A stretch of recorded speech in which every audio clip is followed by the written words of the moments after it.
Greetings from Denver, Colorado, arguably one of the safest places to explore your consciousness, courtesy of the decriminalized and legal status of psychedelic psilocybin containing mushrooms.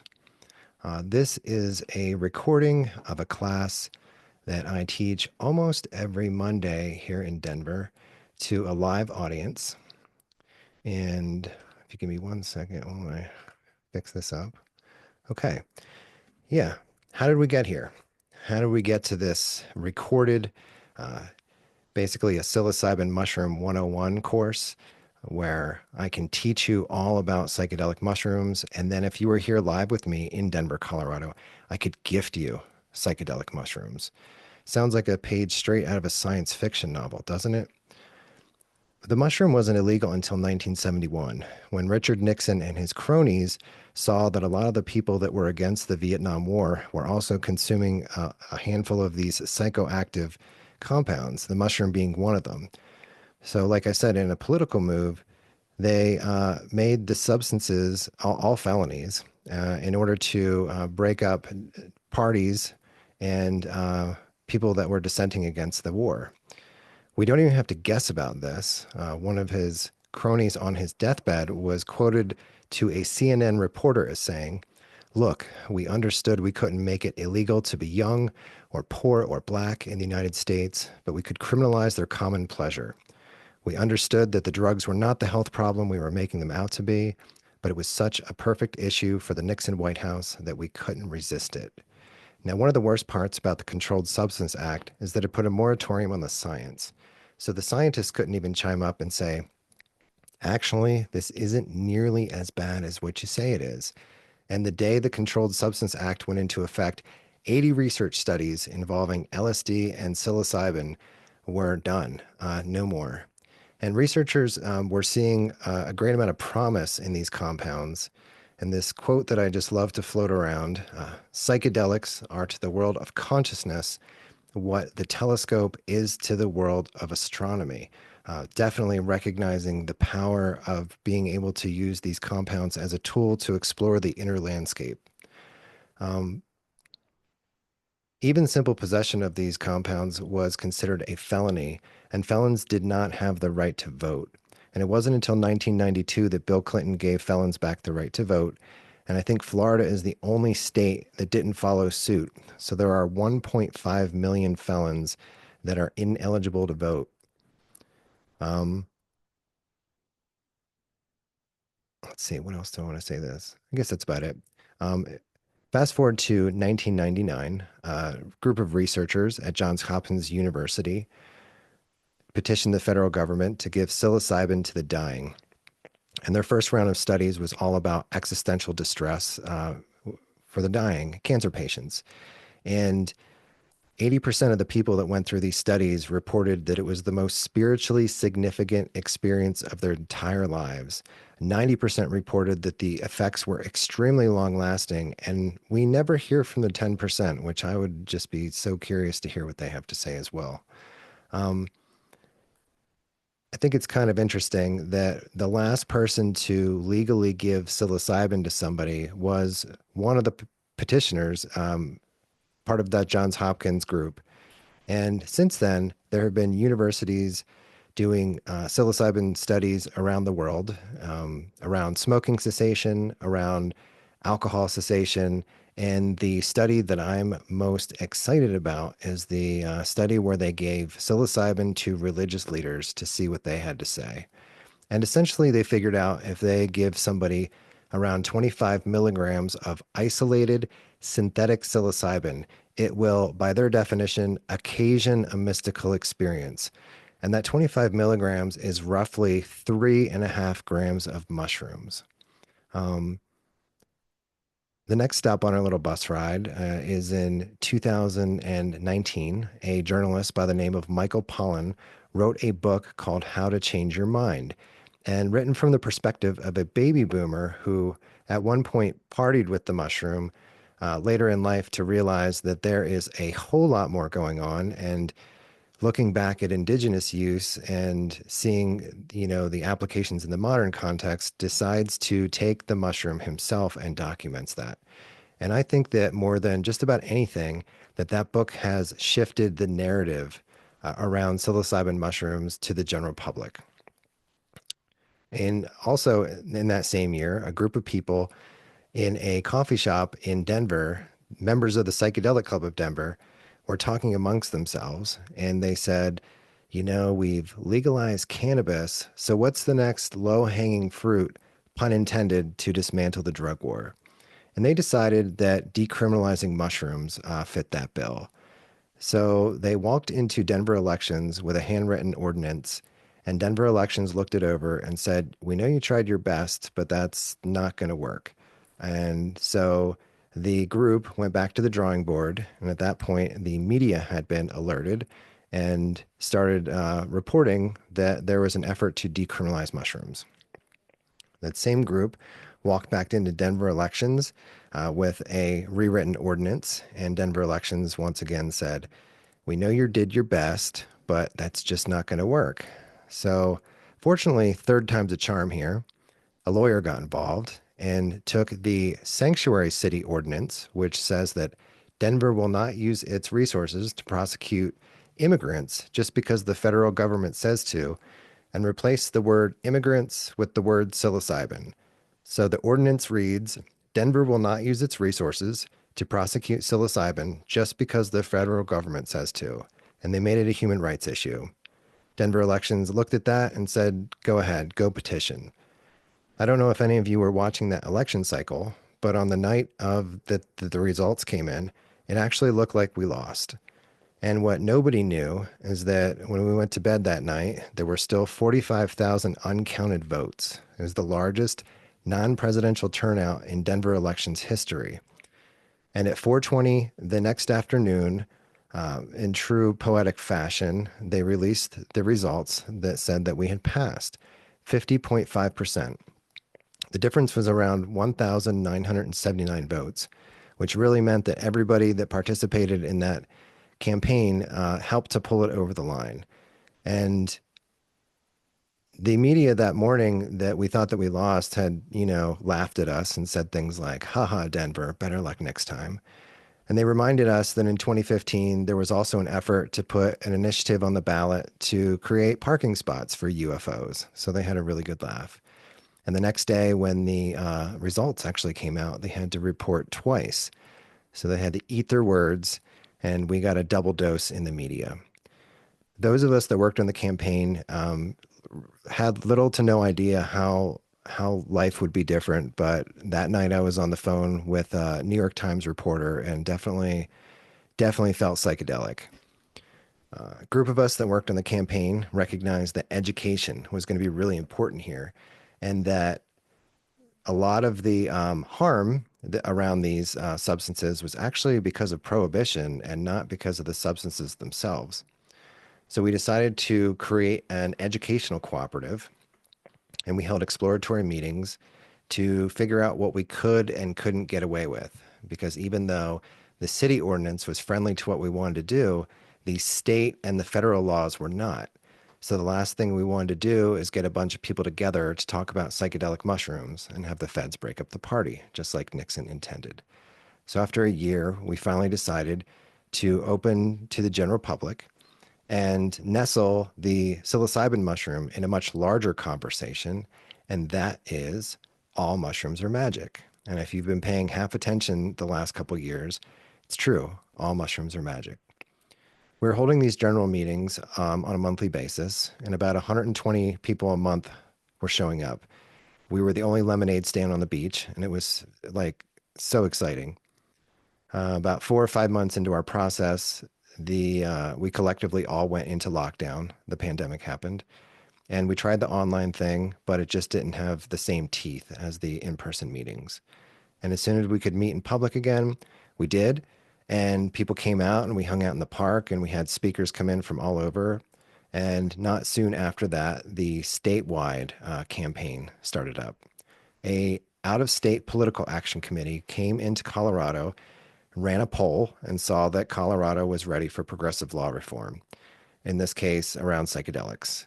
And I don't know if you were watching that election cycle, but Colorado voted 54% yes to decriminalize and legalize a handful of naturally occurring psychedelic compounds, the mushroom containing psilocybin being one of those. So, the Natural Medicine Health Act does two distinct things.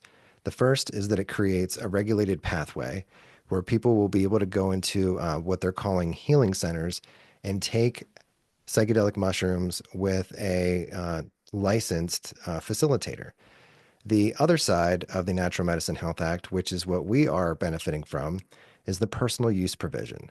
So, the personal use provision says that we are able to possess, quote, a necessary amount to share. And on the Front Range, that necessary amount to share, we've heard, could be in the neighborhood of 8 pounds, and they really don't care. Mushrooms are not a priority anymore. But if you're in a more conservative part of Colorado, an ounce could be the difference between a necessary amount to share and felony distribution. So that necessary is determined by policing. And in this case, either the police or the judge determines if that was your intention. So that's just something to be mindful of. The second thing that the personal use provision does is it allows us to cultivate in a 12-foot by 12-foot space. And I don't know if you know how many mushrooms that can grow, but it is a lot, enough to maybe dose a quarter of the state over the course of the year. It's a pretty substantial allowance. The third thing, which is pretty cool, is that we're allowed to gift psychedelic mushrooms as long as there's no money anywhere around. No remuneration, I think is the word that they use. And that's something that I just love to do. Hang out at a coffee shop on a Thursday or a Sunday and give out psychedelic mushrooms to people that are 21 years of older with educational materials. It's pretty far out when you consider that most other places in the world, that would be a felony or you could be put to death. And the last thing that it allows us to do is educate. So they like to call it harm reduction education, but I prefer to call it safe use education. It sounds like we know what we're talking about, right? And the measure was passed as a statutory measure, unlike the cannabis law, which was passed as an amendment. So the lawmakers can go in and change it if they see fit. I became a citizen lobbyist in this process, and I testified at the Capitol to preserve the will of the voters. And as soon as I felt confident that they were going to uphold the will of the voters, I started teaching this class. And I'm a sucker for alliteration, so I called the class Microdose Mondays, and that's how we got here. As I give the rest of the talk, I'm going to prefer the word entheogen over the word psychedelic. So the word psychedelic was coined in the late 50s, early 60s, and it means to reveal or manifest the mind. Entheogen, which I think is so much more precise here, means to connect to the divine within. And in my experience with the mushroom, that's definitely the case. A few years ago, I traveled to southern Mexico down to an area called Oaxaca, which is roughly 30 miles. Well, the town where I was roughly 30 miles from where Maria Sabina was located. And I worked with an entheogen known as toad venom, or the molecule is 5-MeO-DMT. And other than being born, it was the most profound experience of my entire life. Before I was given the sacrament, this blessing was read over me. So this is just something I love to read before I open up spaces. So if you just do me a favor and listen with your heart. Mother, Father God, Goddess, Great Infinite Spirit, angels, light workers, spirit guides, transdimensional beings of light, knowing we are all one and knowing that all we need to do is ask and we shall receive. So at this time, I am asking for your presence, Divine Spirit, to fill this space, filling my mind, my body, and my soul, allowing me to be a clear, open channel of your infinite light, love, wisdom, healing energies, and the Ascended Master's consciousness. As I feel your presence, I thank you and welcome. Welcome to all those of the higher realms for your loving, compassionate, and joyful participation. Today, I thank you, Mother Earth, Father Sun God, for the healing of myself and others and the healing of Mother Earth. Peace on earth begins today and it begins within me. I accept that I am a divine child of God. It is safe for me to feel all of my feelings. I will release, relax, and allow divine love to enter me. Thank you. Hi, everyone. My name is Travis Tyler Fluck, and as I looked around the professional landscape, I saw everybody important had three letters after their name, so I went ahead and added three after mine. EIT stands for Elder in Training, and I know that when you say stuff out loud like that, the initiations come, so I say that very humbly. I also made up my own job title, so I'm an autognostic mycologist. Mycology is the easy part, that's the study of mushrooms or fungus. Autognosis is where I took a little poetic license, and that is the knowledge or mystery of self. So, the work with the mushroom that I do allows me to explore the mystery of self. Under that umbrella, there are 9 areas that I explore specifically. The first one here at the top is direct experience. And the way I like to say it now is that the mushroom has been working with me for 29 years. I do prefer to take larger doses, and I've done about 50 of them in the last 5 years. And it's definitely changed the course and direction of my life. The second one here, I'm a cultivator. I've been growing psychedelic mushrooms for about 23 years now, and I've won 2 awards for potency year to year, back to back. The third one here, this word support. So I just love the word support. Um, Pretty much everybody knows what that means. As regulation opens its doors here in Colorado, they are going to legally define terms such as facilitation or trip sitting or holding space. And I can guarantee you that almost nobody agrees on what those words mean. So I just love the word support. If you want to take a microdose, I will support that. If you want to take a larger dose, I will support that. If you never want to take a mushroom and just want to hear some crazy stories, I will support that as well. That's the category my parents are in. The fourth one here, I'm an educator. A large part of my service to the mushroom and everything that it's done for me is to educate and empower individuals so that they can make decisions for themselves on how they want to be in relation to the mushroom. I alluded to this a few minutes ago, but I'm an activist. I led the campaign to decriminalize mushrooms here in Denver, and I haven't left the trenches ever since. I even became a citizen lobbyist in the process because the lawmakers really have no idea what to do with this stuff. I'm a community builder. The largest vehicle of my community building is the Denver Mushroom Cooperative that we formed roughly about a month after Denver decriminalized mushrooms back in 2019. I make inspired art. The next slide I pull up, I will show you 2 sculptures that I made where I grew the mushroom first and then cast into bronze and silver. I'm an end of life doula. I work with people close to transitioning that also want to work with the mushroom. It's very powerful work. And then finally, a few years ago, I co founded a church. Before you think the word cult, it's just the legal way that we tell the government that we're doing something spiritual. All right, here's 2 of my pieces. The one on the left with the skull, I made pretty much right after we went into lockdown. It's very reflective of how I was feeling. And then a few years later, I made this sun temple on the right. There's actually a little staircase going up into a portal with a sun over top of that arch. Feeling a little bit better there. Okay, this word Ubuntu, beautiful word, one of my favorite words. It means I am because we are. It's really a term of interbeing. Little story here. An anthropologist proposed a game to the kids in an African tribe. He put a basket of fruit near a tree and told the kids that the first one to find the fruits would win them all. When he told them to run, they all took each other's hands and ran together and then sat together enjoying their fruits. When he asked them why they ran like that, as one could have taken all the fruits for oneself, they said, Ubuntu, how can one of us be happy if all the other ones are sad? And this is really why, a big why that I show up as an activist. Um, I really am here for the collective. If you're not familiar with what this is a petri dish. This is a living container. And I would like to believe that for the next hour and change, that this is our little living container.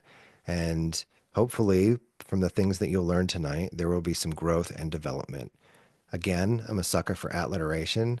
So one of the core tenets of the co-op is to cultivate conscious community. Four things that are very important to me as I set the tone for this container. First and foremost, this is a space of mutual aid. That's people getting together to meet each other's needs with the shared understanding that the systems we live in are not meeting our needs. Sound familiar? This is a space of social justice. I believe in fair and equitable division of resources, opportunities, and privileges. This is a space of curiosity. That is a strong desire to know or learn something. If you were in person in class with me, I would tell you that emergent questions are great. Just get my attention and I will pause and unpack anything you want me to. You don't have to wait till the end. And finally, this is a space of confidentiality. That's the duty to refrain from sharing confidential information with others without the express consent of the other party. So I'm just going to give my consent here. I'm going to go on a limb. And anything that I say tonight in this recording, you can take out into the world. Um, and usually, if I was in person, I would say something like, unless I say off the record or pause or something like that. And so far, there hasn't been anything that I haven't been giving my consent to be taken out into the world. All right. This is a really wonderful guide, a psilocybin mushroom 101 guide that a friend of mine created a few years ago on the heels of thousands of conversations with people all over the world about psychedelic mushrooms. On the next slide I pull up, there's going to be a QR code. So you can either get your phone ready or just remember that this is a place to go back and press pause and get this information. But the QR code will take you to this guide. It's about 150 pages and it's a living document, which means it's updated as updates are available. And it's also been translated into Spanish and Farsi. So if you want those translations, just email me and I'll bounce it back to you. And the slides that I have here tonight are open source. Just email me and I'll send them to you. Yeah, everything I do is open source. One of the things I love about this guide is that it has a very robust section on what we call contraindications.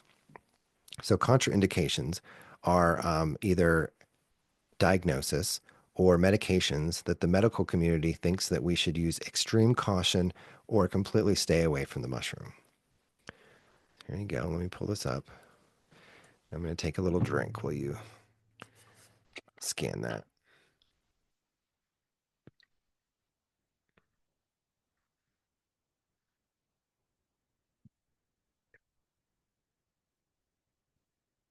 All right. This was Maria Sabina. So the story goes, when she was about 7 or 8, her uncle took ill and none of the village wise people could do anything about it. So she, as a 7 or 8-year-old, consumed the psychedelic mushroom and it told her which of the herbs in the forest would heal her uncle, and it worked. She very quickly became one of the village sages. Stories like this eventually found their way into the United States and piqued the interest of another man with an interesting job title, a banker and a mycologist named Gordon R. Wasson. And he traveled down to Oaxaca to see if he could participate in one of these healing ceremonies. Now, that long ago, Oaxaca was extremely remote and difficult to traverse. So he put a lot of effort in to get down there.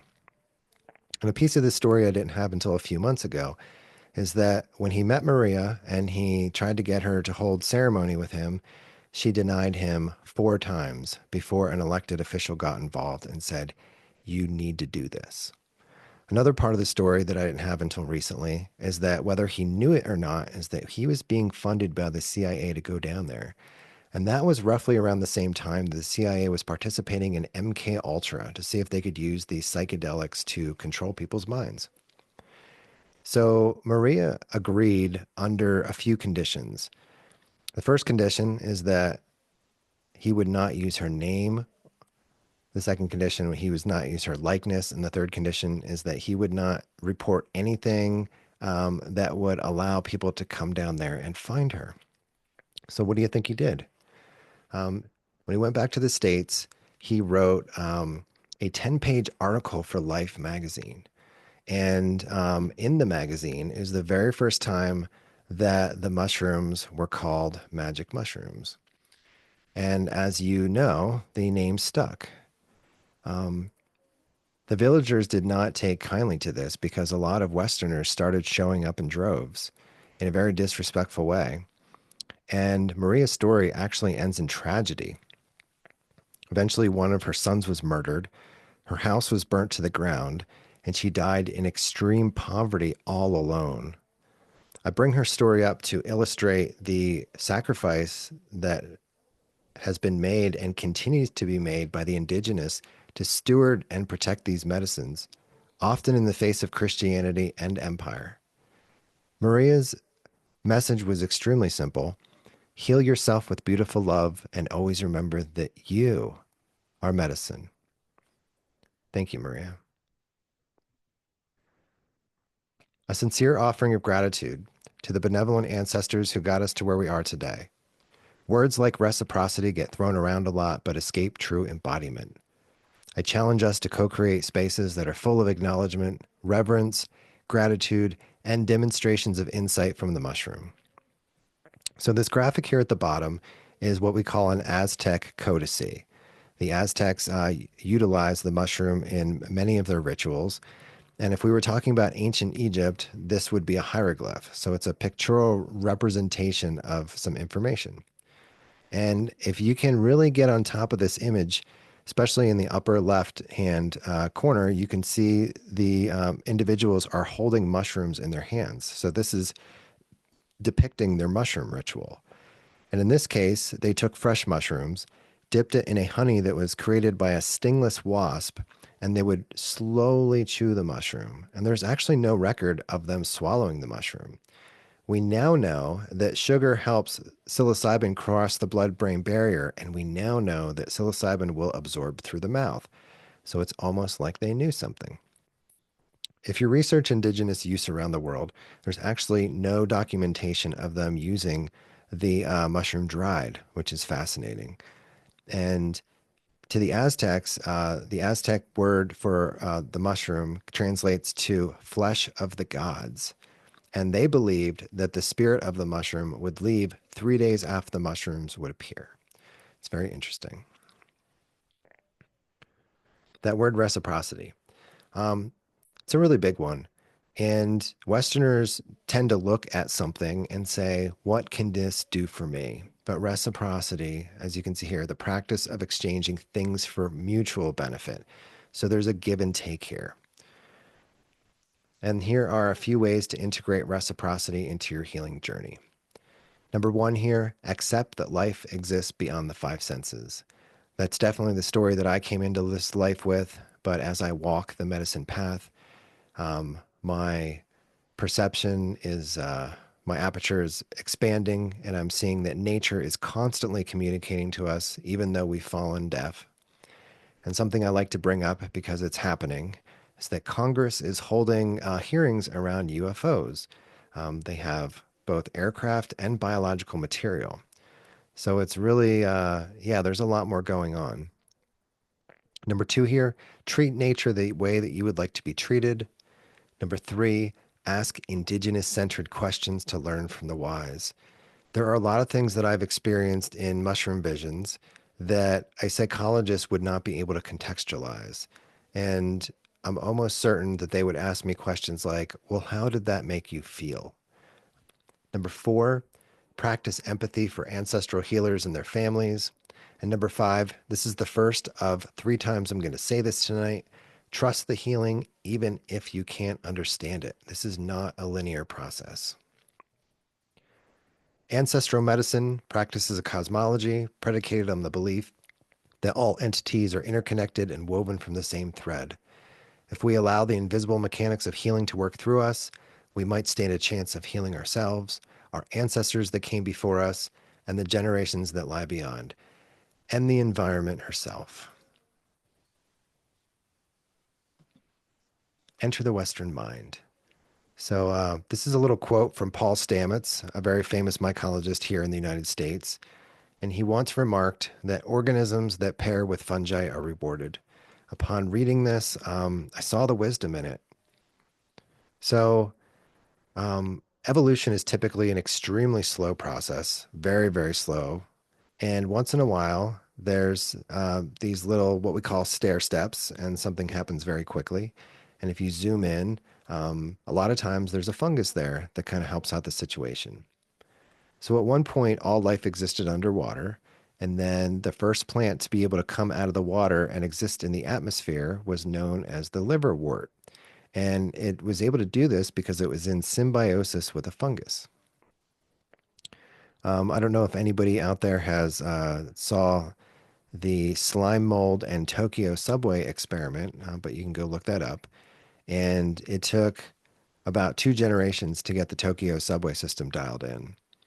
These researchers were working with slime molds and realized how smart they were, intelligent they were, and they created a map of Tokyo, and they put little pieces of oat, which is the slime mold's favorite food, at all the places where the subway stops would be. And in 24 hours, the slime mold recreated the Tokyo subway system. And not only that, but it created redundancies so that if some of the main lines had been cut off, there were very easy workarounds. If you've ever foraged for mushrooms, mushrooms are in relationship to specific trees. So if you look off in the distance, you can find the tree. And if it's the right amount of rainfall and the right time of year, you're going to find the mushroom. We call that a mycorrhizal relationship. So the myco refers to the mushroom, and the rhizal refers to the root of the tree. And in this relationship, the mushroom mines the soil for minerals, and the tree, through photosynthesis, creates sugar, and they share. Something that I like to say that if organisms that pair with fungi are rewarded, then why are we any different? So I don't know if you can tell, this is a blurry photo, but this is a big old pile of poop. And if you've ever eaten a textbook shroom, more than likely it was a Psilocybe cubensis. And this big old pile of poop is the natural habitat of the Psilocybe cubensis. As I give the rest of this talk, I will favor saying psilocybin mushroom over just using the word psilocybin. Science has a tendency to give credit to the heavy lifting molecule in these organisms, but they actually produce a ton of other compounds to communicate to our biology. Um, and then this comment down here at the bottom, master teacher. So, through an indigenous lens, there are certain organisms, certain plants, fungi, and animals that are revered as master teachers, here to help humanity evolve. I was at an activist meetup a few years ago, and we were doing this 5 minute icebreaker meet your neighbor thing in the very beginning. And my partner in that exercise, this woman, she turned to me and she had just had her first microdose. And she was just so tickled. She just had the best time ever. And she turned to me and she said, "Well, what do you think of the mushroom?" And at that point, I had over 25 years of experience under my belt and a handful of very large doses. And I looked at her and I said, "Well, honestly, I think the mushroom is the greatest teacher I've ever known in this lifetime." And she looked at me like I had 7 heads because she was still looking at the mushroom like a drug. And out of the 29 years that I mentioned that the mushroom has been working with me, for 25 of those years, I took it as a drug um, to enhance experiences that I was already having, such as concerts or hikes. And once I started working with it intentionally, going to it with an intention, it really changed everything. And it went from a drug to the way I see it now as a medicine and a sentience. The mushroom is a living medicine. It goes after the root cause instead of the symptom. And this is something that Western medicine doesn't know what to do with it because of this. Western medicine is very quick to suppress symptoms. A conspiracy minded person would say, well, if they're just suppressing symptoms, that must mean that they don't want you to get well. Um, but as we can see in this image, the symptoms are a language that point to underlying root causes. In traditional medicine cosmologies, such as the traditional Chinese medicine system, that's exactly what they do. They read the symptoms and then treat the root. And if you can treat the root, then the symptoms will go away. I'm not going to outright poo poo on pharmaceutical medications because there's a time and place for everything. But I will say this: many pharmaceutical medications are like band aids. They can cover up and numb symptoms in the short term, but fail to address the root causes of your suffering. Psilocybin mushrooms, on the other hand, help you become aware and face uncomfortable truths you may have been ignoring or avoiding or suppressing for years. Intention setting. So, this is the why. Why do I want to put this mushroom in my body? I guess for those 25 years, my implied intention was to have fun or to enhance an experience that I was already enjoying.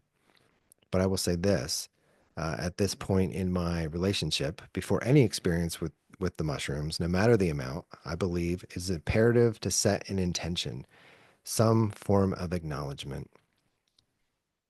This is because intention directs attention. Your intention will direct and focus your experience. Instead of waiting to see random changes, you will be clear about what you're ready to transform and you'll be able to track it. Journaling becomes one of your best friends here. And finally, the medicine listens. The psilocybin mushroom is a spirit. When you speak with your whole heart directly and respectfully to this medicine, it will work with you on your journey. I wish I had known that as a 15-year-old. If you don't know where to begin in this conversation, here's a list of some intentions.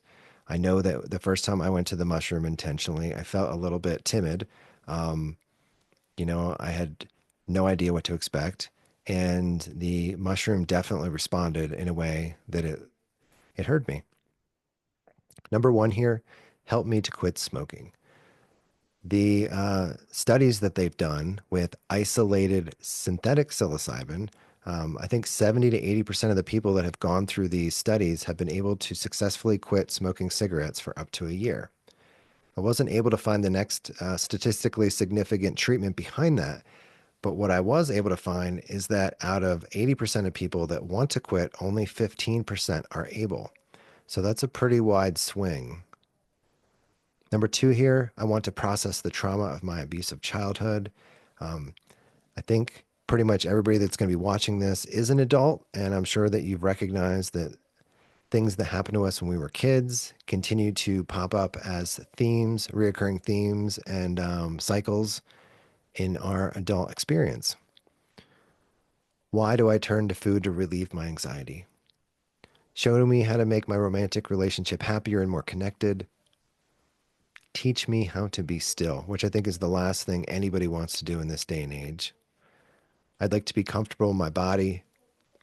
I'm at an impasse and want to know what path to follow in my life.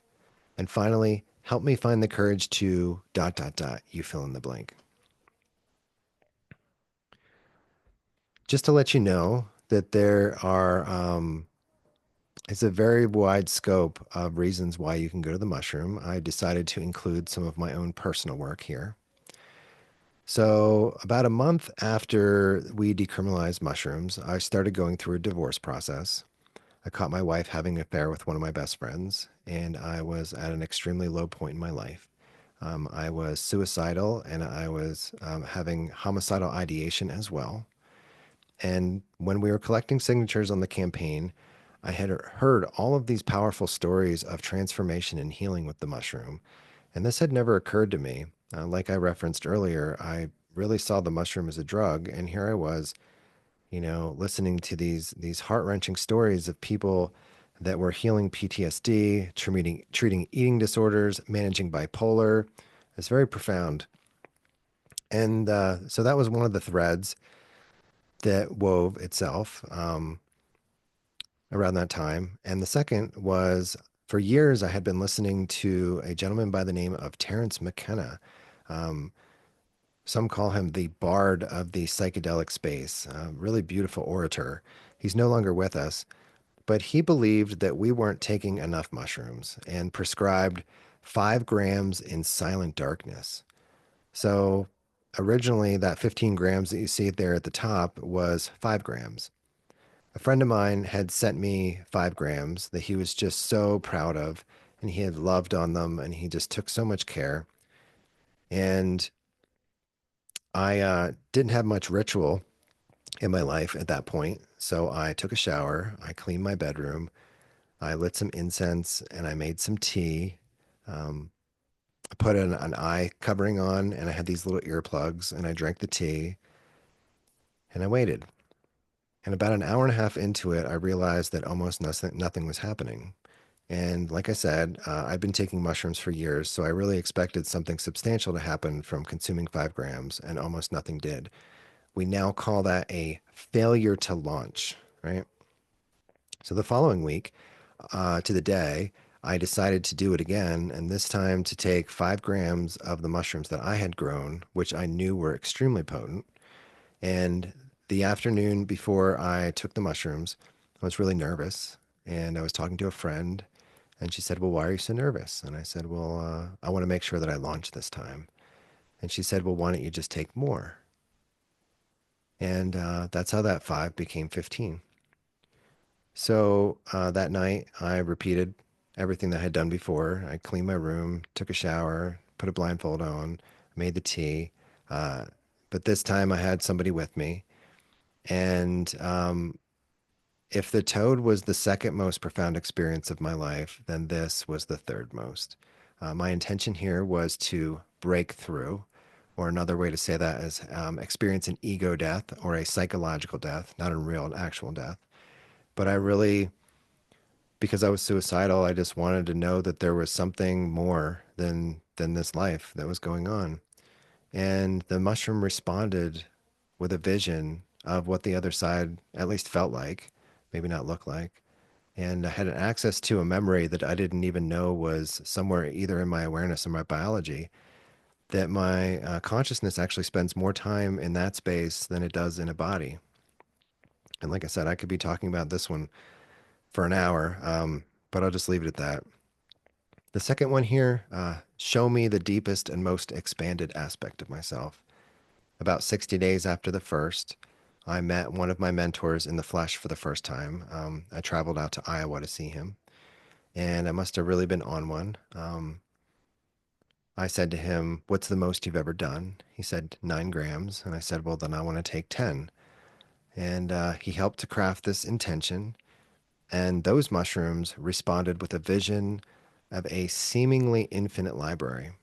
And I intuitively knew that the library represented the sum total of human experience, everything that had ever been done and everything that ever will be done.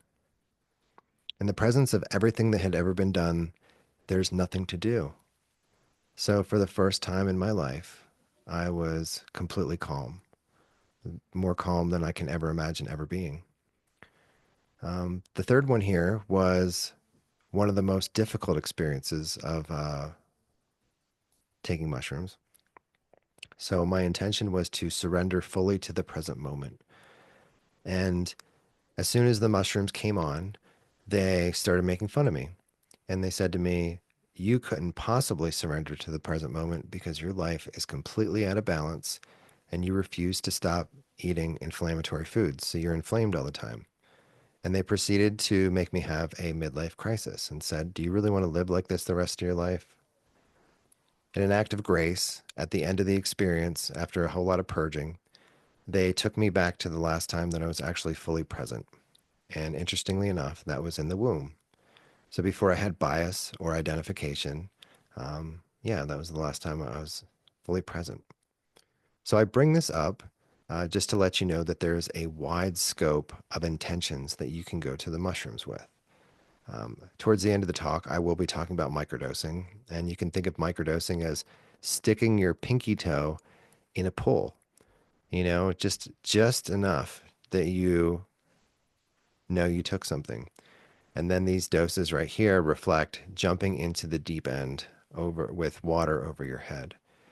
A lot of people come into this space to treat anxiety and depression. Some go on to explore, do some inner work like self inquiry. And then some go on to do spiritual exploration, which is the category I find myself in. So that's just to let you know there's a very wide scope here. Informed consent. That's essentially the crux of what we're doing here. We're going to talk about risks and benefits, and then you as an individual get to make a decision from an acceptable risk tolerance level. There's a lot of conditions that are contraindicated by the medical community, such as bipolar. But we found that when you remove criminality from these substances, that it's not a moral dilemma anymore, and people get curious. And out of desperation, people are willing to try anything to pursue happiness, to feel better. And we're finding through anecdotal evidence that people are experiencing relief in ways that science can't see. And we're moving faster than the science can because it's typically a very cumbersome and expensive process. Our knowledge is evolving very quickly because of this as well. This is the part where I'll talk about my parents for a second. So, 5 years ago, when we decriminalized mushrooms, they said to me, we don't know if you did a good thing or not because we don't think people should go to jail for mushrooms, but at the same time, we don't think everybody should have their hands on these things.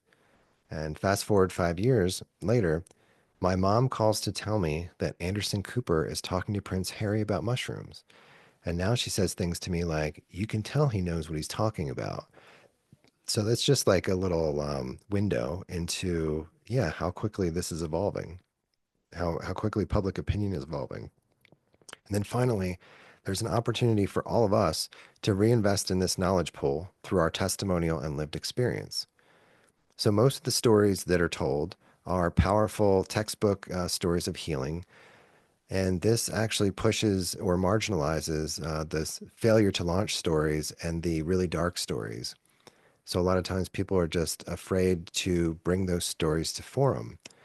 And this is just a reminder that if we all storytell, then we can really have a good assessment of what these medicines are and are not.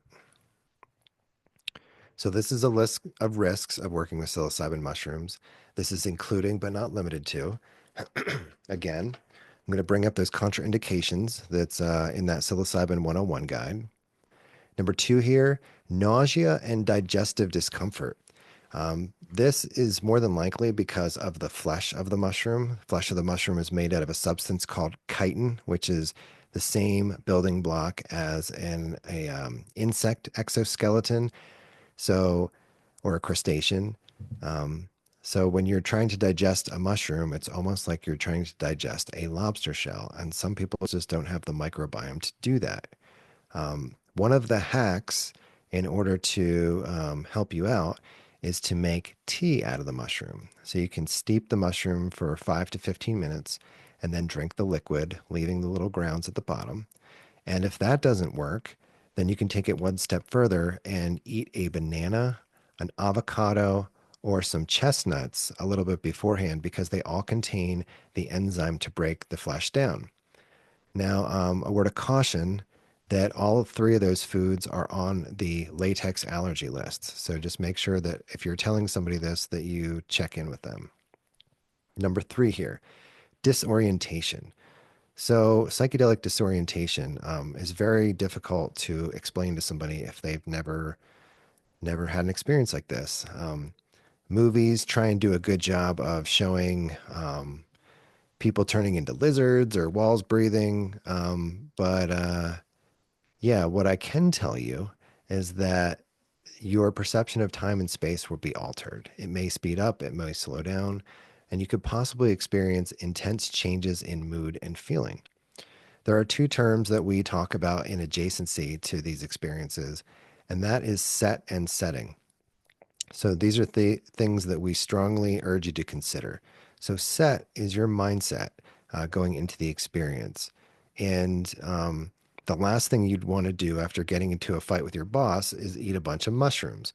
Although I'm sure one person out of 100 would argue with me and say, actually, that's the best time to take them. So the moods and feelings that you take into the experience will often be amplified. And I really believe that's so that you can process them instead of stifle them down like we do. And if you're not in a safe enough environment to process those emotions, they may get the better of you. Setting is the other term that we talk about. So, setting is the environment that you find yourself in when you're having the experience. I often encourage people to think about this as creating their little nest. So, you go get all of your creature comforts, you get your blanket, you get your playlist, you get your favorite fruits and teas, you put a little post it note on the door that says, do not disturb. Get your little your phone a friend ready. And this way you can really surrender to the experience and not have to like worry about anything else going on. With the mushroom, you may experience a temporary increase in heart rate and blood pressure, something I've never noticed personally, but I'm sure in those large doses I just told you about that my heart rate and my blood pressure were up. I've been trying to find some sort of contraindication for people with heart conditions, and I haven't been able to find anything. But what I will say is that um, go low, go slow, right? So you can always take more, you can't take less. Neurological disorders such as epilepsy are strongly cautioned against, but I do have people with traumatic brain injury that come through the class that get seizures that have seen by microdosing, they don't have seizures anymore. If you have anger management problems or active suicidal or homicidal ideation, psilocybin mushrooms without support is not recommended. So I just told my story a little bit ago, and I had both of those things going on. But because I worked on the campaign, I had tons of people to reach out to for therapeutic support. And I had met a handful of people that had done high dose work. So I had people to compare notes with. And then finally, if you have an unstable life situation or lack of support, we strongly recommend that you get those things in order before adding the mushroom. This is an amazing resource. So this group called the Fireside Project is located in the Bay Area in California, and 7 days a week from 11 a.m. to 11 p.m. they are answering a free peer support line. So if you're thinking about having an experience in the middle of having an experience, or you've had an experience and don't have anybody else to talk to, they're really wonderful. And like I said, it's free. And if you don't want to get on the phone and talk to anybody, they've also created an app. If you are listening to this in Colorado, on the Front Range, 988 is a really good resource to have as well instead of 911. Not that 911 is going to show up and drug you and tie you down to a gurney, but 988, the crisis hotline people are being trained in how to show up and respond and be sensitive to these types of situations. I don't know if that rings true for any other part of the state, but at least the front line. All right, the benefits of working with psilocybin mushrooms. And I'm pretty sure that's why we're all here. This list is including but not limited to. The first one here, improving your emotional state. And oftentimes that can happen with the very first microdose. But sometimes the mushroom is going to bring up some stuff that you need to process, some anger, some grief, some sadness, so that you can get to the improved emotional state. You may see a reduction in alcohol and nicotine dependency. These are substances that we often reach to hold on, I gotta plug in my computer.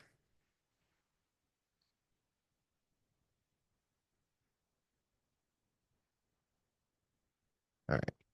These are substances we often reach to suppress symptoms, but again, the mushroom goes after the root cause, so you may see a reduction in reaching for those substances.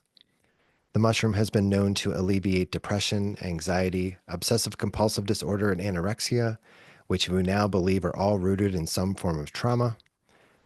Cluster headache relief. This is a really interesting one. So, people that suffer from cluster headaches, it's an extremely rare condition, and it's extremely debilitating. So, people that get cluster headaches will get them day in and day out for stretches of time. And the population actually has a really high suicide rate. What they have found is that both LSD and psilocybin mushrooms are amazing treatments. A friend of mine takes 1 gram of psilocybin mushrooms every 6 months and is symptom free.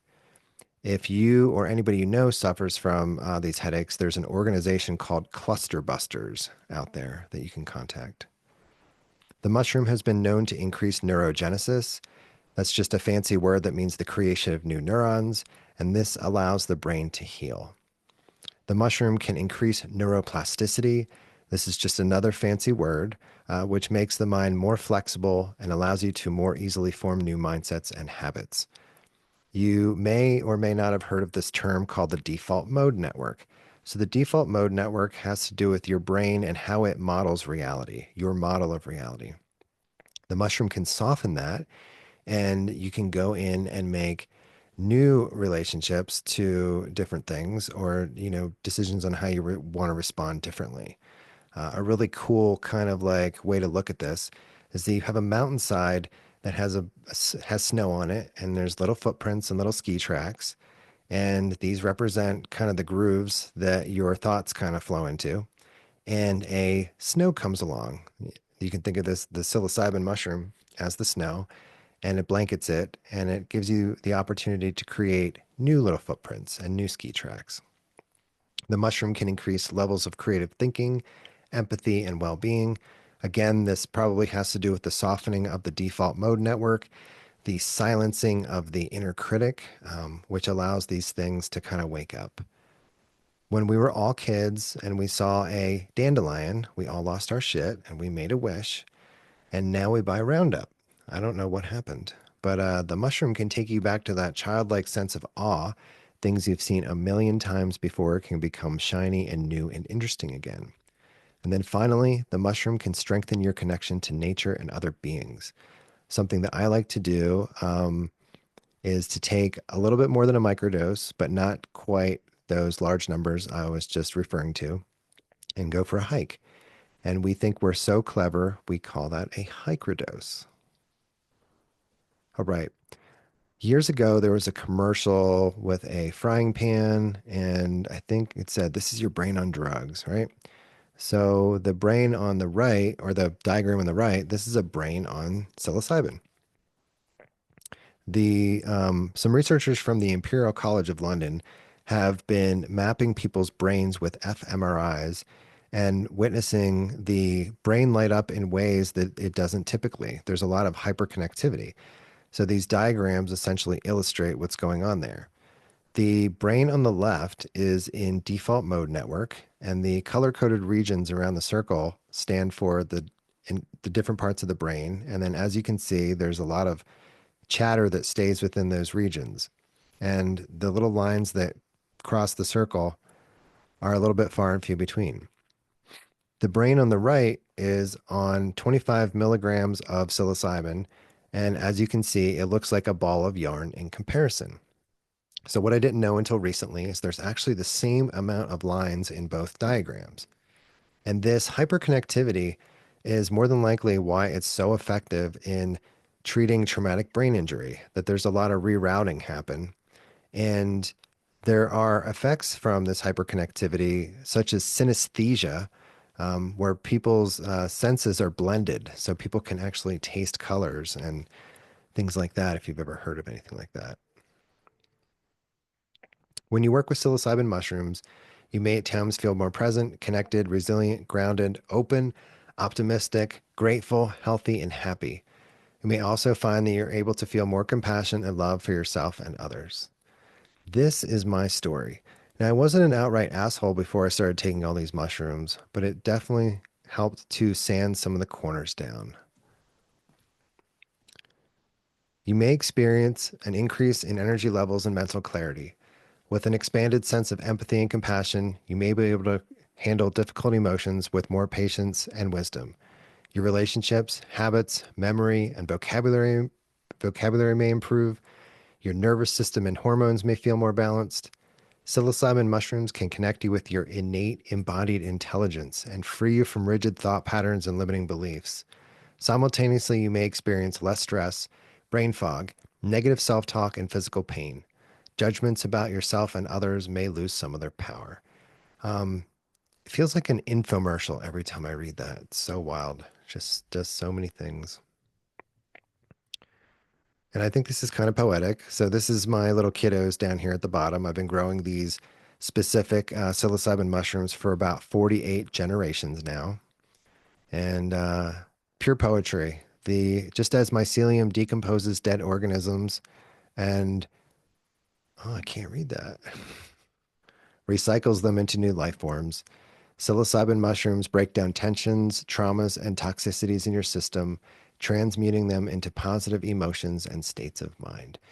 They're composters. They're composting that big old block of poop right there, and they're composting all that stuff inside you as well.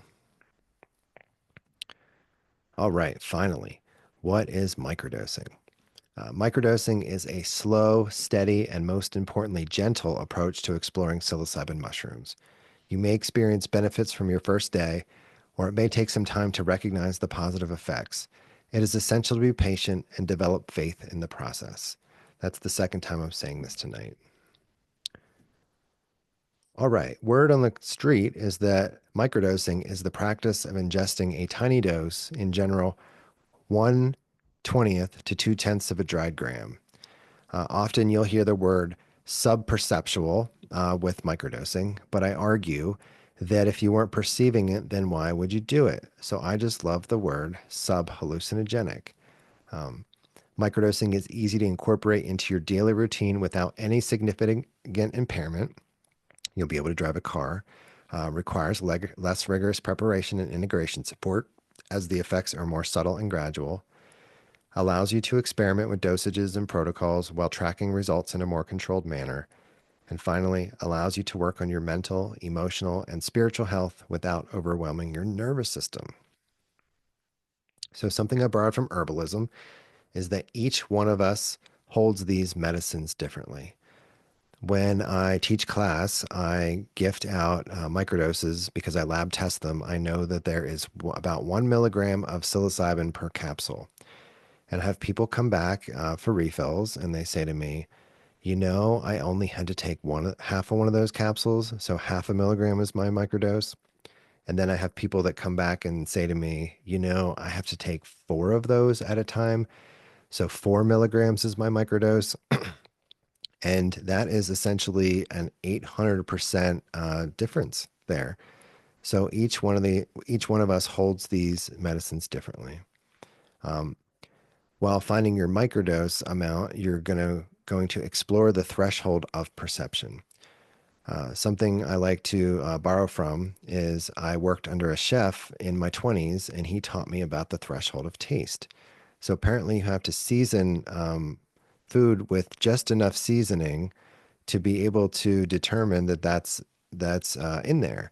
So he would mess with people, and he would put just enough tarragon that it was below the threshold of taste, and have people guessing. And they'd say, "Is there tarragon in there?" And they'd say to the people next to them, "Is there tarragon in here?" But I think that's a really cool way to kind of actively look at this process.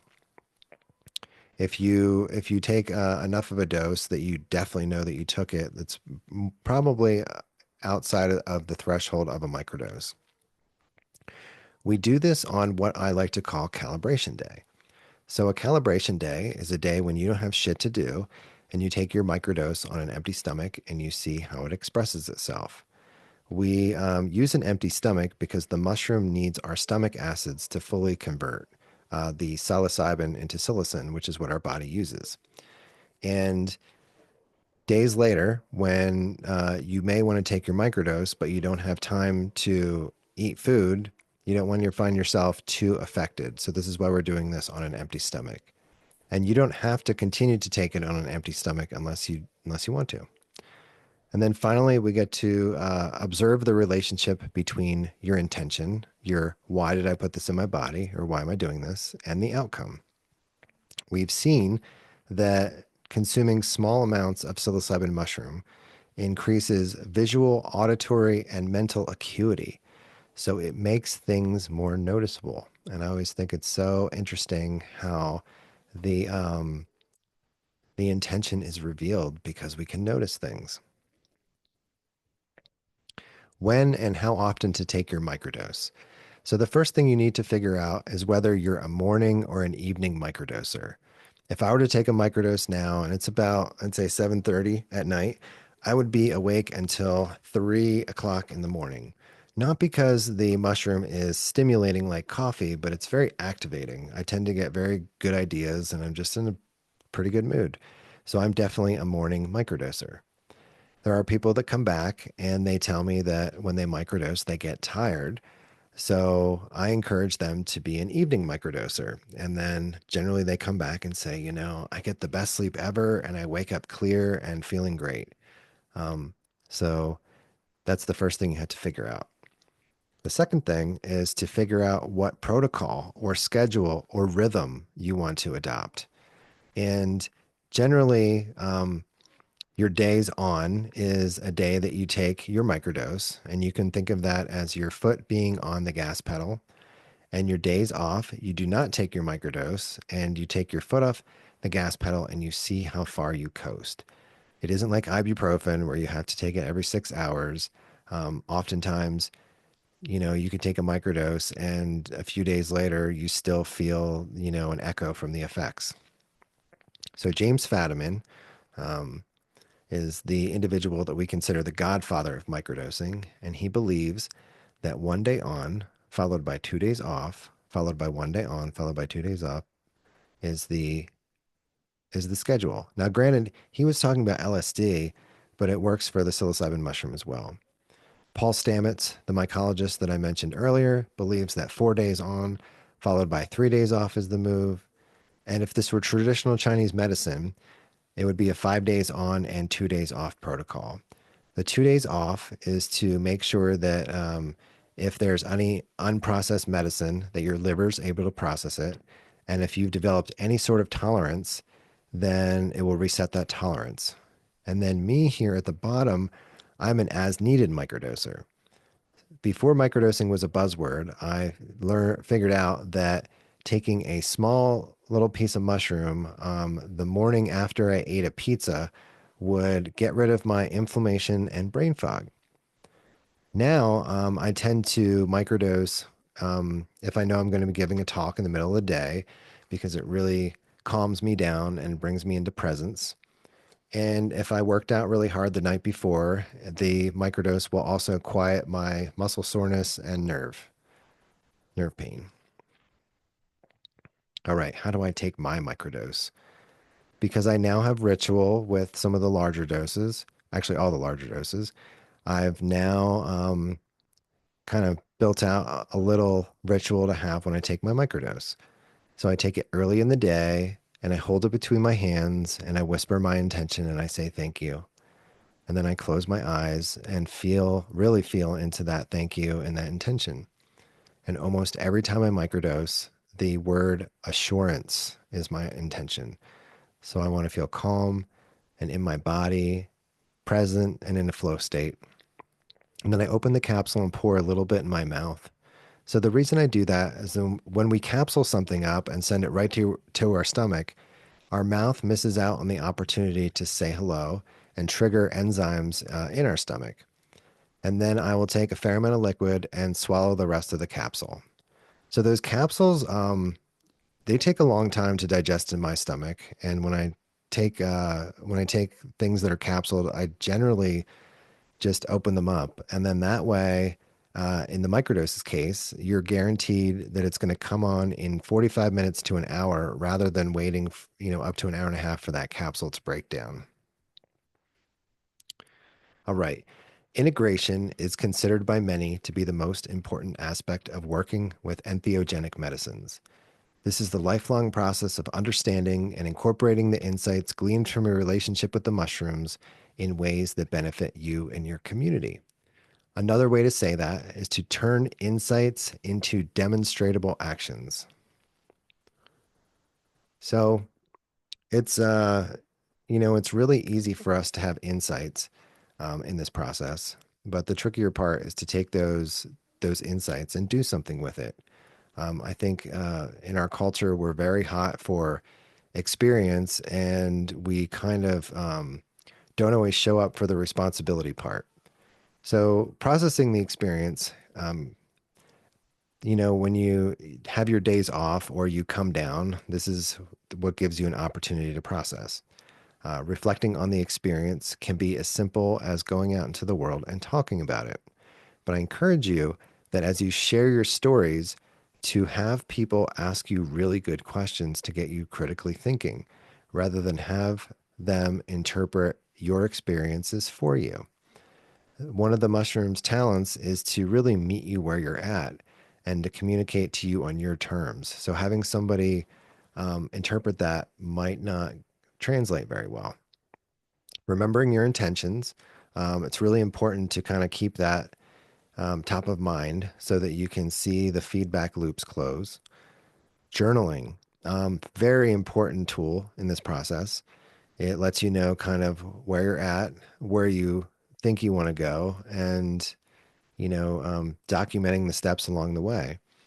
One of my first classes had a very powerful share from a woman who had gone 3 months without having a drink of alcohol. And the only reason that she realized that is because she had been journaling. And she was just so moved by that.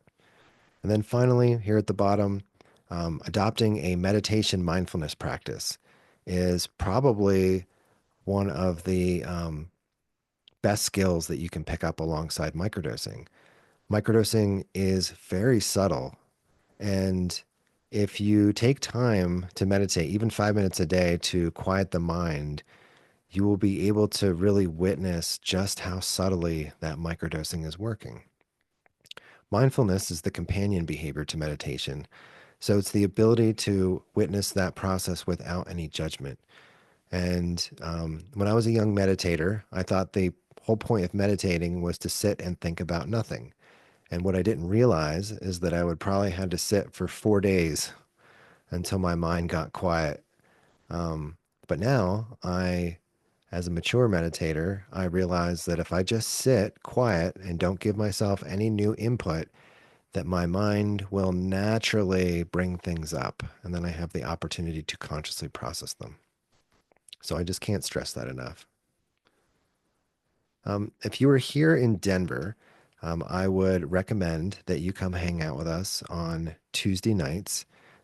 Every Tuesday night, there's a coffee shop near the intersection of Colfax and Colorado where we meet, and we call it Talk About It Tuesdays. And I recognize that a lot of the people that come through the Monday class are pioneers in their friend group or their family. So they're the first to work with mushrooms, and they may not have anybody to sympathetically communicate with. And I just want to make sure that you feel supported and resourced. This is an absolutely free drop-in space, and we prioritize microdosing. Oftentimes, we'll talk about bigger journeys if people have had them. We almost always talk about some sort of philosophy, and then once in a while, we'll talk about something like how to find the best apple at the supermarket. And you might say, well, how do you find that? You have to come talk about it. Just to let you know, I run this as a not for profit public benefit project. I really believe in the mushroom's ability as a folk medicine. It's extremely abundant to produce. And yeah, I think we can just show up for each other.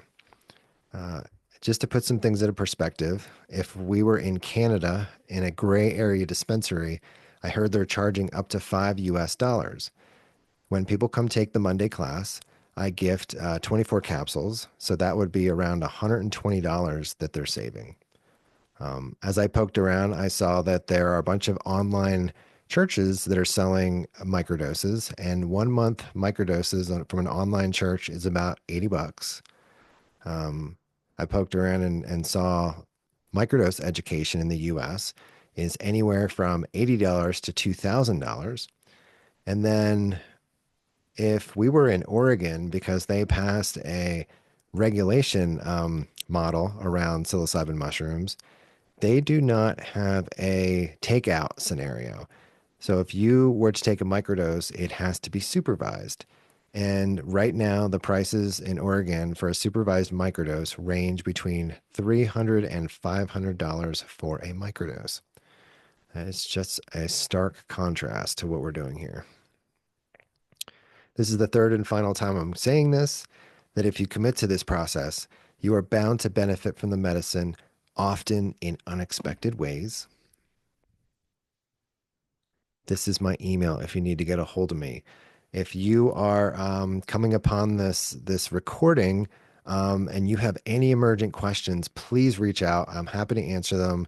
And this is a beta version of this recording. So I'm going to compile all those questions and I'm going to come back and I'm going to re-record this and make better versions. This QR code will take you to my email list, and it asks for your name and your email and your birthday. I don't need your birthday, but I promise to keep my emails extremely short. I know how it is. And yeah, so that is the Microdose Mondays curriculum. And my name is Travis Tyler Fluck, and thank you so much for joining me. Have a good night.